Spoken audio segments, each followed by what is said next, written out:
Hi! In this video, I'll teach you how to change the colors of a theme. First of all, you need to click Manage. This will open the settings page of your theme. From here, you can change the colors of your theme that will be reflected in the preview panel.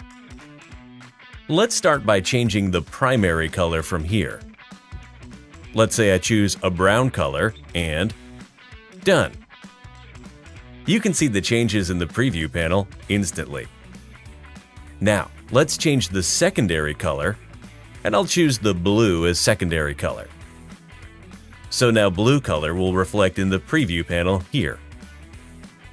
Keep in mind that the colors we are changing will not only change on this page, but in the whole theme.